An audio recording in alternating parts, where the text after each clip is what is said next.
मेरी सास जवान थी। जब भी मेरी बीवी मेरे पास आती तो मेरे सास के टांगों में दर्द होता और वह अजीब अजीब हरकतें करती। एक दिन मैंने बीवी की जगह सास को कमरे में बंद कर दिया और पूरे 2 घंटे सास के साथ कभी कभी हम इंसान नाराज़गी में वह सब कुछ कर जाते हैं जिसे करने से पहले शायद हमें एक बार नहीं 100 बार सोचना चाहिए। जज्बात में किए गए फैसले हमेशा हमें पछताने पर मजबूर करते हैं और मेरी ज़िंदगी में भी कुछ ऐसा ही हुआ। उस नाराज़गी ने मेरी शादीशुदा ज़िंदगी को तबाह करके रख दिया। मेरी यह कहानी न सिर्फ रोंगटे खड़े कर देने वाली है बल्कि बहुत से रिश्तों के लिए बहुत ज़रूरी भी है। मेरा नाम रोहन है और मेरा ताल्लुक़ एक मिडिल क्लास फैमिली से है। मेरी शादी को तकरीबन 6 महीने होने वाले हैं और ये 6 महीने मैंने एक दिमागी मुश्किल में ही गुजारे हैं और इस दिमागी परेशानी की वजह और कोई नहीं बल्कि मेरी सास थी। सारा दिन जवान और सेहतमंद रहने वाली मेरी सास को रात के इस वक्त ना जाने क्या हो जाता है जब मेरी बीवी और मैं एक दूसरे के साथ वक्त गुजारने की ख्वाहिश करते या उसके पास जाता। यह सिलसिला शादी के पहले दिन से ही शुरू हुआ। आज भी मैं ऑफिस से थका हुआ लौटा था और मेरा मिलना पहले अपनी सास से ही हुआ था। मेरी बीवी निशा घर में मौजूद नहीं थी और मेरी सास हमारे ही कंपार्टमेंट में मौजूद थी। मुझे देखते ही उनके चेहरे पर एक अजीब सी मुस्कुराहट आ गई थी और वह खुद मेरे लिए चाय बनाकर लाई थी। मजबूरन मुझे उनके हाथ की चाय पीनी पड़ी। मैंने सोच लिया था कि चाय ख़त्म करते ही मैं सीधा कमरे में चला जाऊंगा क्योंकि पिछले 10 मिनट से मेरी सास सोफे पर बैठी लगातार मुझे देखी जा रही थी और मैं शर्म से पानी पानी हो रहा था। उनकी नज़रों का अंदाज ऐसा था कि मुझे घबराहट का एहसास हो रहा था और हमेशा ही ऐसा होता है कि जब भी मैं उनके सामने होता हूँ तो उनकी नज़रों का रवैया बदल जाता है। उनके चेहरे पर एक अजीब सी मुस्कुराहट होती है। बिना कुछ कहे मुझे देखते रहती, अभी भी बिना कुछ कहे बस मुझ पर ही नज़र जमाए बैठी थी और मुझे लगता था कि अगर मैं थोड़ी देर और उनके सामने बैठा तो मेरा सारा जिस्म पसीने से भीग जाएगा। कभी कभी तो मेरे इतना करीब होकर बैठ जाती कि मेरे लिए बर्दाश्त करना भी मुश्किल हो जाता। दरअसल मेरी सास एक 35 साल की जवान उम्र औरत थी, लेकिन उनकी नज़रें, उनका अंदाज और उनका उठना बैठना ऐसा था जैसे वह अभी कोई 16 साल की लड़की हो। और जब वह मेरे करीब आती और किसी न किसी बहाने से मुझे छूने की कोशिश करती तो मेरी जान निकलने लगती। इस वक्त भी उनके सामने बैठे हुए मुझे अपनी बीवी पर गुस्सा आ रहा था। बीवी पता नहीं कहाँ गायब थी और मैं बहुत मुश्किल से अपनी सास को बर्दाश्त कर रहा था। निशा को मालूम था कि मुझे उसका इस वक्त घर से बाहर निकलना पसंद नहीं है, लेकिन वह फिर भी मेरी मर्जी के खिलाफ जाती थी। जब थोड़ी देर और गुजरी और मेरे लिए उनके सामने बैठना मुश्किल हो गया था तो मैं सोफे से खड़ा हुआ और मैंने कहा कि आंटी निशा आ जाए तो उसे मेरे पास कमरे में भेज देना। मेरी बात सुनते ही आंटी कहने लगी कि कमरे में जाकर अकेले क्या करोगे, यही मेरे साथ बैठकर मुझसे बातें करो। मैं भी तन्हाई में बोर हो जाती हूँ। तुम्हारे अंकल को गुजरे जवाने हो गए हैं, वह तो भरी जवानी में ही मुझे अकेला छोड़कर चले गए और निशा के पास भी मेरे लिए वक्त नहीं है। तुम ही कुछ वक्त मेरे साथ गुजार लिया करो। उनकी बातें सुनकर, उनकी शक्ल देखकर मैं हैरान रह गया। मेरे लिए इस तरह उनके आगे बैठना मुसीबत और परेशानी के सिवा और कुछ भी नहीं था। मेरी बीबी निशा हमेशा की तरह मेरे ऑफिस से आने के वक्त घर पर मौजूद नहीं थी तो मुझे उसी वक्त एहसास हो गया था कि मेरी सास को अभी तक जवान लड़की बनना पसंद है, लेकिन इस बात का अंदाज़ा नहीं था कि उनके अंदर तो जवान लड़की जैसा जज्बा भी मौजूद है। उनका सजना संवरना हरगिज़ भी एक विधवा औरत जैसा नहीं था, बल्कि वह तो मुझे निशा से भी ज़्यादा शादीशुदा औरत लगती थी। आधे घंटे में ऐसे ही उनके सामने बैठा उनकी नज़रों को बर्दाश्त करता रहा और फिर जब मेरी हिम्मत ख़त्म हुई तो मैं कह दिया कि आंटी मैं थोड़ी देर आराम करना चाहता हूँ, मैं ऑफिस से थका हुआ आया हूँ। आंटी मुस्कुराकर कहने लगी, अच्छा अच्छा, तुम अपने कमरे में जाकर आराम कर लो। उनकी बात सुनकर मेरी सांस में सांस आई और मैं फ़ौरन अपने कमरे में चला आया। बिस्तर पर लेटते लेटते ही मैंने सोचा, कितना मुश्किल काम है घर जमाई रहना। अब मैं गुलाम बन चुका था क्योंकि मैं यहाँ अपनी मर्ज़ी से उठ बैठ नहीं सकता था। मैं हर काम अपनी सास की मर्ज़ी से करता और सबसे ज़्यादा शर्मिंदगी मुझे उस वक्त होती जब मैं और निशा एक दूसरे के साथ वक्त गुजारना चाहते और मेरी सास अपना पोषण छोड़कर हमारे पोषण में चली आती और सारा दिन हट्टी कट्टी रहने वाली मेरी सास को रोज़ रात के इस वक्त अचानक से पता नहीं क्या हो जाता है और पैरों में दर्द से तड़पती हुई नीचे आती और आते ही ज़ोर ज़ोर से हमारे कमरे का दरवाज़ा बजाने लगती है। और जब तक कि निशा कमरे से निकलकर उसके पास ना चली जाती तब तक उसको सुकून ना आता, या फिर वह खुद ही हमारे कमरे में आकर बैठ जाती और उनका वापसी का कोई इरादा ना होता। निशा पूरी रात उनके पाँव दबाती तो कभी उनके हाथों की मालिश करती। मैं ऐसे निशा का इंतज़ार करते करते सो जाता। वह पता नहीं कब तक ऐसे ही हमारे कमरे में बैठी रहती। मैं अपनी सास की हरकतों से बहुत ज़्यादा तंग आ चुका था, क्योंकि उनकी वजह से मेरे और निशा के बीच ठीक तरह से कोई रिश्ता भी नहीं बन पा रहा था। नहीं हम एक साथ वक्त गुजार सकते थे और ना ही सुकून से बैठकर बात कर सकते थे। मुझे तो समझ में नहीं आता था कि मेरी सास को पता कैसे चलता है कि मैं और निशा कुछ वक्त साथ बिताना चाहते हैं। वह हमेशा बिल्कुल ठीक वक्त पर ही हमारे कमरे में चली आती थी। हम डिनर के लिए बाहर जाते या किसी फंक्शन में जाते तो मेरी सास हर जगह ही हम दोनों के बीच मौजूद होती, और उनका अंदाज भी कुछ अजीब सा होता। उनकी नज़र हमेशा मेरे वजूद पर टिकी होती और मुझे अपने आर पार होती महसूस होती। मैं आंटी को सिर्फ निशा के खातिर बर्दाश्त कर रहा था, क्योंकि मेरी और निशा की शादी बहुत मुश्किल से हुई थी। लेकिन मुझे क्या मालूम था कि शादी के बाद मुझे निशा के साथ साथ उसकी माँ की नज़रों का भी सामना करना पड़ेगा। ऐसे ही एक रात जब उस लम्हे में मेरी सास ने हमारे कमरे का दरवाज़ा बजाया तो मैंने गुस्से से दरवाज़ा खोला और अपनी बीवी को छोड़कर अपनी सास का हाथ पकड़ा और ड्राइंग रूम में बंद कर दिया। निशा परेशानी के आलम में ज़ोर ज़ोर से ड्राइंग रूम का दरवाज़ा बजाने लगी, लेकिन आज मैं भी रुकने वाला नहीं था।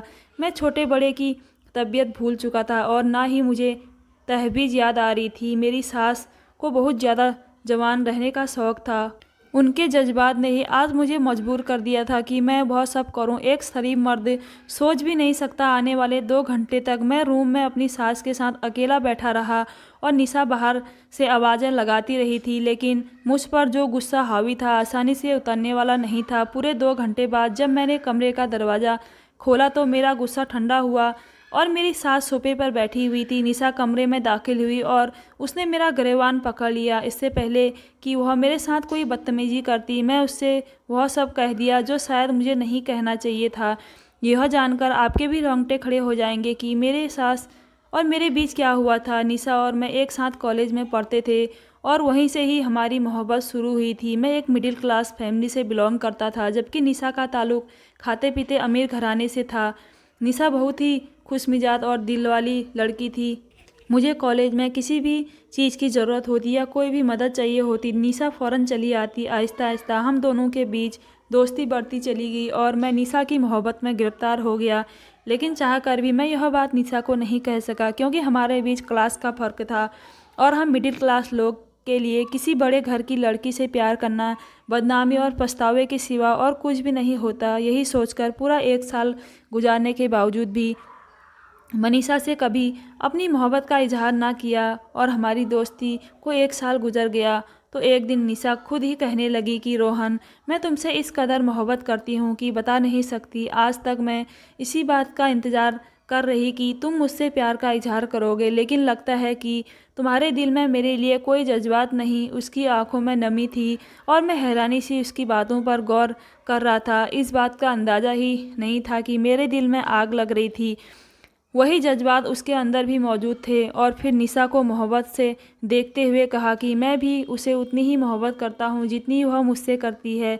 ये सुनकर उसकी खुशी का कोई ठिकाना ही नहीं रहा। निशा कहने लगी, मेरी माँ तुमसे मिलकर बहुत खुश होगी, तुम आज रात का खाना हमारे घर पर खाना। निशा की बात सुनकर मैं परेशान हो गया। मैं खूबसूरत और हैंडसम ज़रूर था, लेकिन उसके मुकाबले में बहुत ही ज़्यादा गरीब था, और ऐसे ही उसकी माँ मुझे कैसे अपना सकती थी। यही सोच कर मैं निशा को इनकार कर दिया और कहा, निशा मैं अभी इस काबिल नहीं हूँ कि मैं तुम्हारी माँ से मुलाकात कर सकूँ। निशा कहने लगी, मेरी माँ दूसरों की माँ जैसी नहीं है, बल्कि वह तो बहुत ही जवान और खूबसूरत रहने वाली औरत है और वह मुझसे मिलकर यकीनन बहुत खुश होगी। निशा की बात ने मुझे बहुत हिम्मत दी थी और इस रात मैं निशा के घर खाना पर पहुँच गया। लेकिन मेरे हिसाब से यह पहली मुलाकात मेरे लिए यादगार बन गई थी। निशा की माँ ने बहुत ही खुशी से मेरा स्वागत किया था।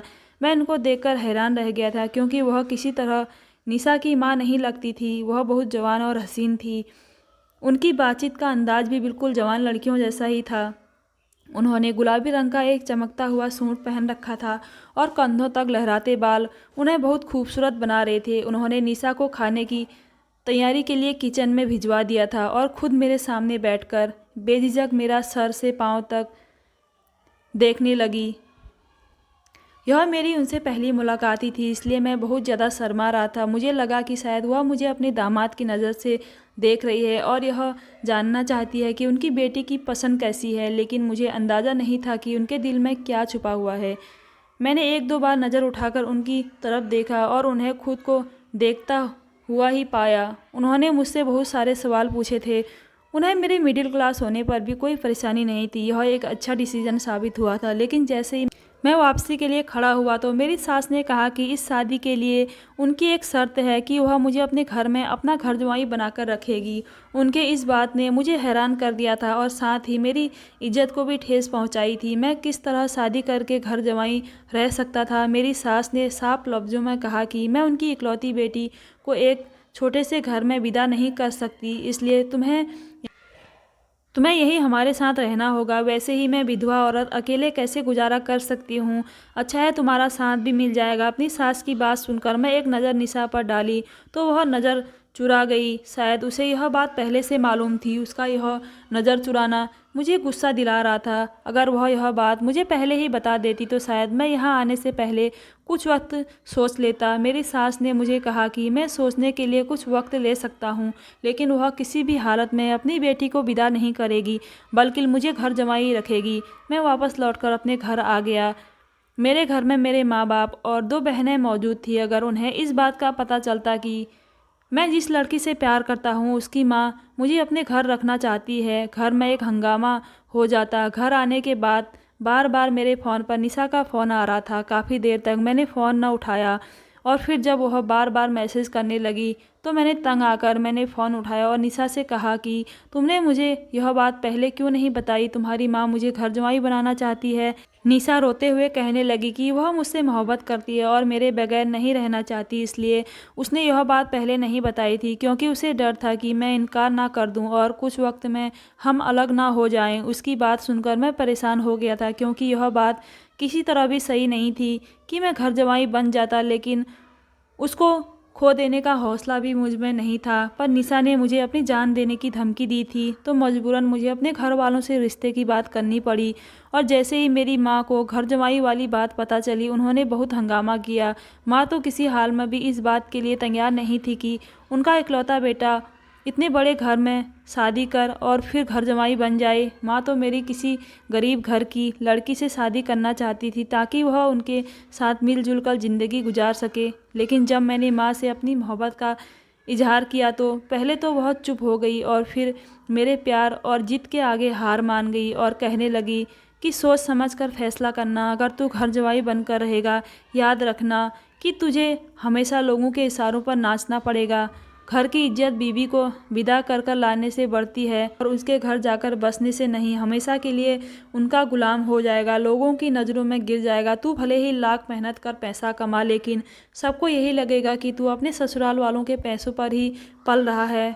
मैंने माँ से कहा कि मैं जानता हूँ कि आपका एक एक अल्फाज सच है और मैं आपसे वादा करता हूँ कि बस कुछ ही वक्त की बात है और फिर मैं निशा को अपने साथ यहाँ ले आऊँगा। मेरी बात सुनकर माँ चुप हो गई थी और मेरा और निशा का रिश्ता हो गया था। उनकी खुशी का कोई लिमिट ही नहीं रही। शादी पर मेरी सास ने मुझे बहुत महंगी महंगी चीज़ें तोहफे में दी। फिर मैं यह सोचकर निशा के घर रह गया था कि कुछ वक्त में ही मैं अपनी सास को अपने मिजाज से बना लूँगा और वो निशा को मेरे साथ विदा कर देगी। लेकिन यह मेरी खुशी से साबित हुई थी। मेरी सास ने शादी की पहली रात से ही हमारा सुकून तबाह कर दिया था। मेरे और निशा के दरवाजे बंद करने की देर होती कि मेरी सास अपने ऊपर वाले पोर्शन से नीचे चली आती। जब निशा के करीब आता वह पता नहीं कैसे फ़ौरन पहुंच जाती और उनकी मौजूदगी में मेरे लिए अपनी बीवी से बात करना भी मुश्किल हो जाता। मैं मजबूरन बहुत अच्छे से यह सब कुछ बर्दाश्त कर रहा था। निशा अपनी माँ से बहुत ज़्यादा प्यार करती थी और यही बात मुझे खामोश करने पर मजबूर कर देती थी। आहिस्ता आहिस्ता निशा भी अपनी माँ से परेशान होने लगी थी, लेकिन उसने खुलकर कभी मुझसे कुछ नहीं कहा था। सारा दिन हट्टी कट्टी रहने वाली मेरी सास को रात को ऐसा क्या हो जाता था मुझे समझ में नहीं आता, जिसके लिए उन्हें निशा की ज़रूरत पड़ती थी। एक दिन तो मैंने जानबूझकर कमरे का दरवाज़ा बंद ना किया कि शायद उन्हें दरवाज़ा बंद होने की वजह से आवाज़ पता चल जाती है, और निशा के साथ प्यार के पल गुजारने लगा। लेकिन इसी वक्त मेरी सास नीचे आ गई और उन्हें अपनी नज़रों के सामने देखकर मैं शर्म से ज़मीन में गिर गया। मैं एक इज्जतदार मर्द था और यह बात मेरी इज्जत को गंवारा नहीं थी कि मेरे और मेरी बीवी के बीच कोई तीसरा शख्स है, चाहे वो उनकी माँ ही क्यों ना हो। उस रात मैंने जैसे तैसे बर्दाश्त कर लिया, बल्कि मेरी निशा से काफ़ी बहस हो गई थी और मैंने निशा को इस कदर मजबूर किया था कि वह मेरे साथ मेरे घर चलने के लिए तैयार थी। पर निशा कहने लगी कि उनकी माँ की तबीयत ठीक नहीं है, और फिर जब अगले ही दिन दोबारा निशा की माँ ने ऐसी हरकत की तो मैं गुस्से में निशा को छोड़कर उसकी माँ का हाथ पकड़ा और उन्हें लेकर ड्राइंग रूम में बंद हो गया। और जब 2 घंटे बाद ड्राइंग रूम का दरवाज़ा खोला तो मेरा गुस्सा ठंडा हो चुका था। निशा, जो 2 घंटे से दरवाजे के बाहर खड़ी थी, उस समय दरवाजे के अंदर दाखिल हुई और मेरा गिरेबान पकड़कर रोते हुए कहने लगी कि तुमने मेरी माँ के साथ क्या किया है। मैंने खुद को निशा से छुड़वाया और कहा कि अपनी माँ से पूछ लो वह हमारे दरमियान क्या हुआ है। निशा परेशानी से अपनी माँ के कदमों में बैठ गई और पूछने लगी, माँ आप ठीक हो? कोई परेशानी की बात तो नहीं है? रोहन ने आपके साथ क्या किया है? जैसा कि मैं इस बात पर मुस्कुरा उठा और कहा कि माँ, तुमने मेरे साथ क्या किया है, क्योंकि तुम्हारी माँ ने बुरा मेरे साथ नहीं बल्कि तुम्हारे साथ किया है, और अब वह तुम्हें खुद सारी बात बताएगी। निशा हैरत से मेरी तरफ देखने लगी और फिर अपनी माँ से कहा, आप मुझे बता दें कि रोहन क्या कह रहा है। और फिर आंटी ने आहिस्ता आहिस्ता सारी बात बता दी, जिसे सुनकर वह दंग रह गई। उसे यकीन ना था कि उसकी माँ उसके साथ ऐसा भी कुछ कर सकती है, और वह सिर्फ 2 साल की थी तभी उसके पापा का देहांत हो गया था, और इस दिन से निशा को आंटी अकेले ही पाल रही थी। वह कम उम्र और जवान थी, इसके बावजूद निशा के खातिर उन्होंने दूसरी शादी नहीं की थी। वक्त और हालात ने उन्हें निशा के इस कदर करीब कर दिया था कि वह उसे एक पल के लिए भी अपने से दूर नहीं करना चाहती थी। वह मुश्किल से उन्होंने निशा की पढ़ाई करवाई, और जब निशा ने उन्हें बताया कि वह मुझसे शादी करके ज़िंदगी में आगे बढ़ना चाहती है, यह बात उनसे बर्दाश्त ना हो सकी थी। पहले तो उन्होंने अपनी बेटी को रोकना चाहा, लेकिन जब निशा ने उन्हें भी अपनी जान देने की धमकी दी तो वह सिर्फ मुझसे मिलने के लिए राज़ी हो गई, बल्कि मेरे साथ बहुत अच्छा बर्ताव भी किया, और फिर घर जमाई वाली शर्त रखी, क्योंकि वह निशा को अकेले नहीं छोड़ सकती थी। उन्हें लगता था कि मैं यह खबर सुनकर इनकार कर दूंगा, लेकिन जब मैं उनके घर आया उन्होंने हमारी शादी से पहले ही पूरे नीचे के पोर्शन में कैमरे लगवा दिए थे। वह दिन रात अपनी बेटी पर नज़र रखती हुई थी, मैं उनके साथ कैसे रहता हूँ, और जब मैं निशा के करीब होने लगता तो यह बात उनसे बर्दाश्त ना होती, क्योंकि उनकी मोहब्बत एक हद से ज़्यादा आगे बढ़ चुकी थी और उन्हें अपनी बेटी के करीब किसी दूसरे इंसान का बोझ भी बर्दाश्त नहीं हो रहा था। वह एक दिमागी बीमारी का शिकार हो गई थी, जिसमें वह अपनी ही बेटी के साथ उसके पति का वजूद भी बर्दाश्त नहीं कर पा रही थी। जैसे ही वह देख लेती कि मैं निशा के करीब होने लगा हूँ, किसी न किसी बहाने से वो नीचे आ जाती और फिर मेरे ऑफिस से आने के बाद निशा को तैयार होने लगती, उसे ज़बरदस्ती शॉपिंग के लिए भेज देती और ख़ुद मुझे अपने सामने बैठा कर रखती। तो मुझे जानबूझकर इस कदर परेशान कर देना चाहती थी कि वह उनकी बेटी को खुद ही छोड़कर अपने घर वापस चला जाए। वह अपनी बेटी की शादी करना ही नहीं चाहती थी और ना ही उसे मेरे साथ या किसी के साथ बांटना चाहती थी, इसलिए उन्होंने जानबूझकर अजीबोगरीब हरकतें शुरू कर रखी थी। तब मैंने गुस्से से आकर उन्हें अपने साथ ड्राइंग रूम में बंद कर दिया और गुस्से से सवाल किया था कि उन्हें पता कैसे चलता है कि मैं उनकी बेटी के साथ हूँ। उन्होंने बताया कि अगर वह मुझे सब कुछ सच सच नहीं बताएंगे तो मैं उनके साथ बहुत गलत करूँगा, और इसी डर से उन्होंने मुझे खुद ही बता दिया था कि उन्होंने हर जगह कैमरे लगा रखे हैं। निशा सोच भी नहीं सकती कि उसकी माँ उसकी मोहब्बत में इतनी आगे बढ़ सकती है कि वह इस कदर गिर जाएगी और इतनी घटिया हरकत करेगी। निशा रोते हुए कहने लगी कि माँ, भले ही आपने मेरे खातिर अपनी सारी ज़िंदगी कुर्बान कर दी हो, लेकिन खुशियों पर मेरा भी हक है। मैं अपने पति के साथ एक अच्छी ज़िंदगी गुजारना चाहती हूँ। मैं खुद भी आपकी इन हरकतों से बहुत परेशान हो चुकी हूँ। आपको किसी अच्छे डॉक्टर से इलाज की ज़रूरत है और मुझे अपने ससुराल जाकर बसना चाहिए। माँ ने बहुत रोते हुए उसे रोकने की कोशिश की, लेकिन निशा यहाँ नहीं रहना चाहती थी। मैंने उसकी माँ का इलाज शुरू करवा दिया था और निशा को लेकर अपने घर चला आया था। सारी ज़िंदगी तन्हा रहने की वजह से वह एक अजीब दिमागी बीमारी का शिकार हो गई थी, जिसे वह अपनी लाडली बेटी की खुशियां तबाह करने पर लग गई थी। इसलिए विधवा औरत को दूसरी शादी करने का हक दिया गया है ताकि वह अपनी ज़िंदगी को खुशियों के साथ गुजार सके। धन्यवाद दोस्तों, कैसी लगी आज की स्टोरी? अगर अच्छी लगी तो मेरे चैनल को ज़रूर सब्सक्राइब कीजिएगा।